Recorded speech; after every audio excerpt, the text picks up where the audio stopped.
Bharat cricket భవిష్యత్తును మరింత బలోపేతం చేయడమే లక్ష్యంగా బీసీసీఐ కీలక నిర్ణయం తీసుకుంది.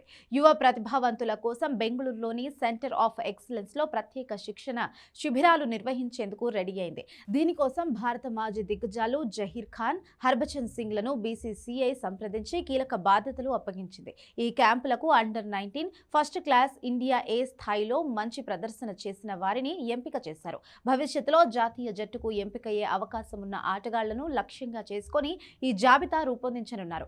జహీర్ ఖాన్ ఇప్పటికే బెంగళూరులోని సెంటర్ ఆఫ్ ఎక్సలెన్స్ లో యువ ఫాస్ట్ బౌలర్స్ తో 5 రోజుల శిక్షణ శిబిరం నిర్వహిస్తున్నాడు.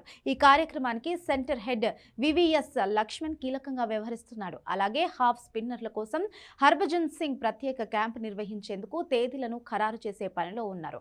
ఇక లెగ్ స్పిన్, రిస్ట్ స్పిన్ విభాగంలో శిక్షణ ఇవ్వడానికి అనిల్ కుంబ్లీని కూడా ఆహ్వానించే అవకాశం ఉంది. ఈ క్యాంపులు ఐపీఎల్ కు ముందే నిర్వహించనున్నారు. ఎందుకంటే చాలా మంది యువ ఆటగాళ్లు ఐపీఎల్లో కూడా ఆడుతుండటంతో ఈలోపే స్పెషల్ క్యాంపులను బీసీసీఐ ఏర్పాటు చేసింది. ఇలాంటి శిక్షణ కార్యక్రమాలకు గతంలో జగ్మోహన్ దాల్మియా అధ్యక్షుడిగా ఉన్న సమయంలో శ్రీకారం చుట్టారు. అప్పట్లో చందు, ప్రసన్న, సయ్యద్ వంటి దిగ్గజాలు యువతకు మార్గదర్శకంగా వహించారు.